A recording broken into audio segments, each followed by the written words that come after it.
वादेचे मौनम।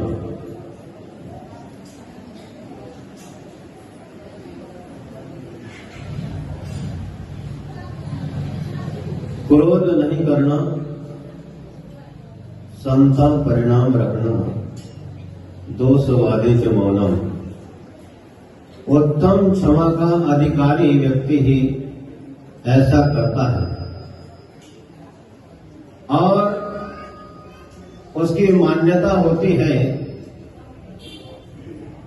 कि नीच बन जाता है इंसान सजाएं देकर, नीच बन जाता है इंसान सजाएं देकर, जीतना चाहिए दुश्मन को दुआएं देकर।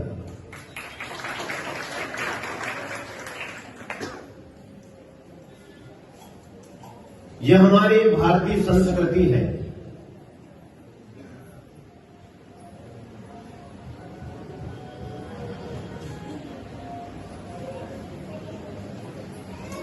पृथ्वीराज चौहान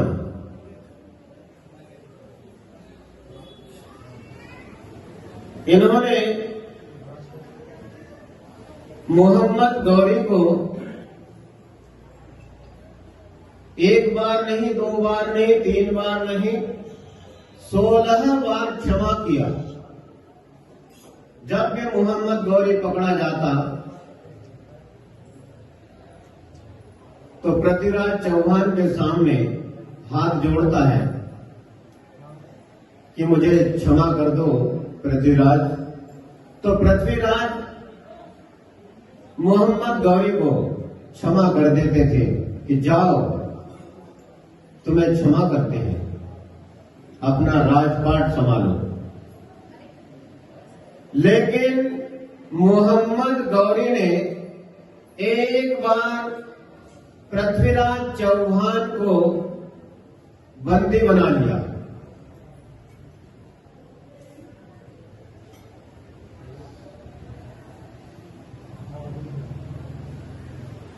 बंदी बनाने के बाद पृथ्वीराज चौहान की आंखें निकाल ली गई और उसमें नमक मिर्ची भर दिया गया। कितना कष्ट हुआ होगा, किसी की आंखें निकाली जाए और ऊपर से उसमें नमक मिर्ची डाल दिया जाए तो क्या कष्ट होता होगा, विचार करो। लेकिन मोहम्मद गौरी ने थोड़ी भी दया नहीं की और पृथ्वीराज चौहान की दोनों आंखें निकाल ली और नमक मिर्च डाल दिया।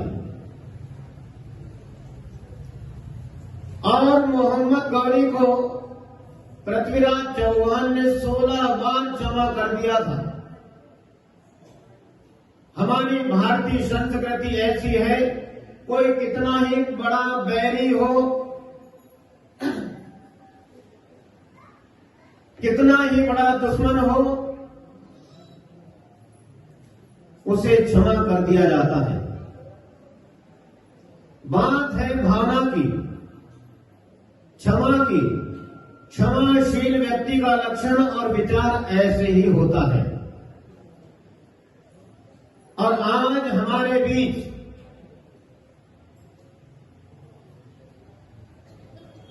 आत्मशुद्धि का महापर्व पर्युषण पर्व आ गया है। धर्म की आराधना करने का अवसर आप सभी के बीच में है। धर्म की आराधना कैसे की जाए, धर्म क्या है, इसके लिए एक शिष्य अपने गुरु से पूछता है कि गुरुदेव धर्म क्या है, आप मुझे बताइए। तो गुरुदेव कहते हैं कि जो हमें आकर जगा दे, जो हमें आकर झकझोर दे, जो हमारी नींद को उड़ा दे, जो हमारी नींद को तोड़ दे, वह धर्म है।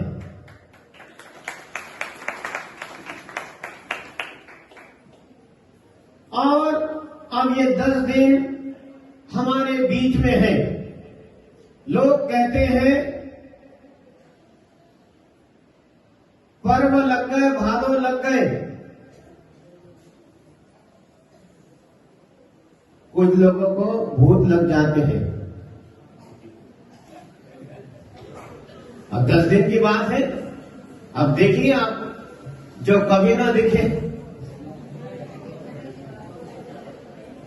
तो ये 10 दिन भूत लग जाते हैं, और ये 10 दिनों के बाद जब भूत उतर जाते हैं तो फिर असली रूप में आ जाते हैं।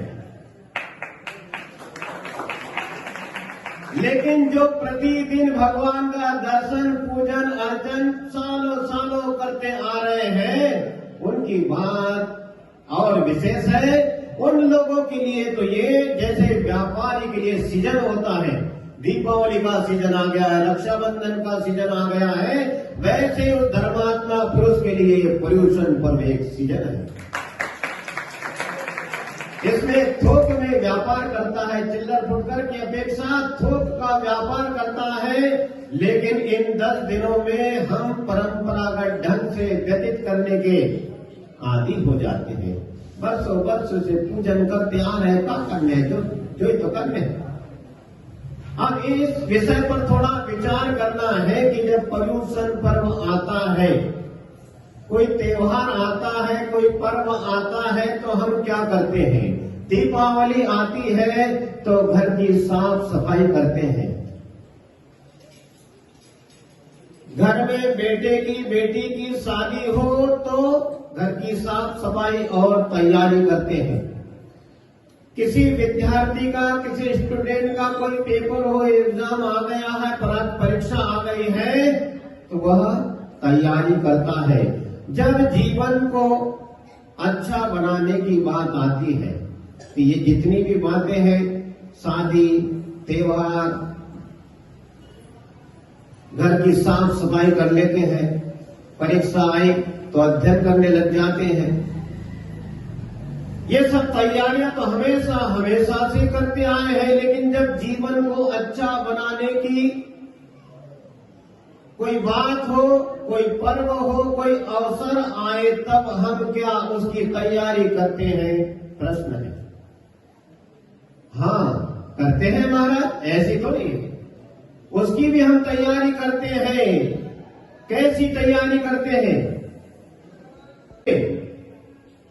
पर्यूषण पर्व का शुभारंभ जिस चर्चा से होता है, उसका नाम ही उत्तम क्षमा धर्म है। और ये वीरों का आभूषण है। क्षमा वीरस्य भूषणम, बचपन से सुनते आए हैं। कब से? बचपन से सुनते आए हैं। क्षमा वीरस्य भूषणम, क्षमा आत्मा का स्वभाव होता है। और संसार में ऐसा कोई भी व्यक्ति नहीं है जो अपने स्वभाव में रहना नहीं चाहता है। सदाचरण का इच्छुक व्यक्ति भावना भाता है। दुर्जन क्रूर कुमार्ग रतों पर क्षोभ नहीं मुझको आवे, साम्य भाव रखूं मैं उन पर, ऐसी परिणति हो जाए। क्या गजब की पंक्तियां हैं। पंडित जुगल किशोर कुमार ने ये जो पंक्तियां लिखी है, इन 2 पंक्तियों में बहुत बड़ा रहस्य छुपा है। जो इन 2 पंक्तियों को अपने जीवन में उतार लेता है, उसका जीवन संकलेश से बच जाता है। दुर्जन क्रूर कुमार रतों पर क्षोभ नहीं मुझको आगे। सज्जन होना सरल है, लेकिन दुर्जनों के व्यवहार को पचा पाना बहुत कठिन है। सज्जन होना तो बहुत सरल है। तू 12 सिंगा तो मैं 12-13 सिंगा, आ जाओ, सब भूल जाते हैं।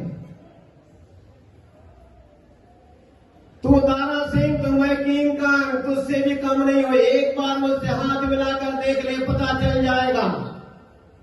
तो ऐसे दुर्जनों के व्यवहार को पचा पाना भी बहुत मुश्किल हो जाता है। दुनिया में क्रूर निर्दयी प्राणी अधिक मिलेंगे जो अपने स्वार्थ के लिए जीवों को मार डालते। ऐसे कम लोग मिलेंगे जो अपना जीवन जीने के साथ साथ दूसरों को भी जिलाने का प्रयास करते हैं। भगवान महावीर स्वामी का संदेश, जियो और जीने दो दुनिया में सभी को, जियो और जीने दो दुनिया में सभी को, माना है सबसे बड़ा धर्म इसी को। आपको बात समझ में आई? नहीं आई? भगवान महावीर स्वामी का संदेश, जियो और जीने दो, इसमें सब कुछ आ जाता है।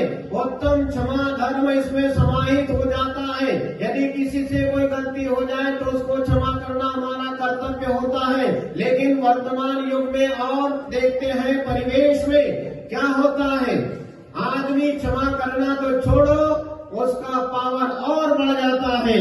लेकिन भगवान महावीर स्वामी के सिद्धांत को जिसने विसार दिया, जिसने भुला दिया, वह उत्तम क्षमा धर्म तो क्या, उत्तम क्षमा धर्म की परिभाषा को भी नहीं समझ सकता।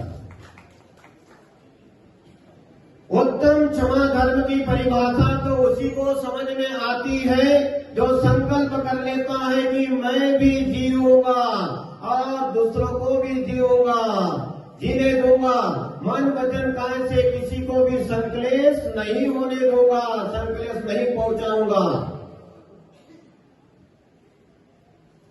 तो भगवान महावीर स्वामी का सिद्धांत तब कार्यकारी हमारे जीवन में होता है।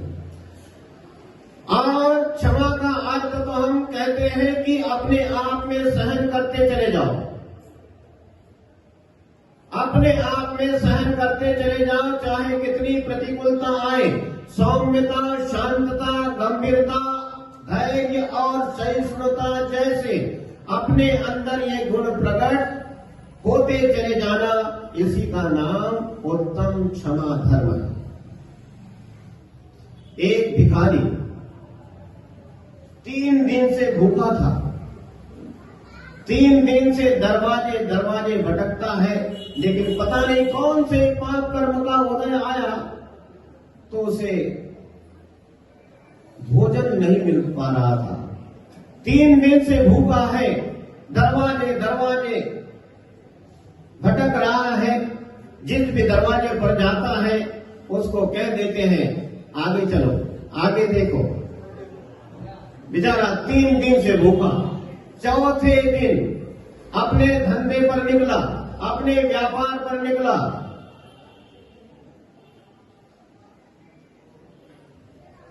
एक सेठ के घर पहुंचा।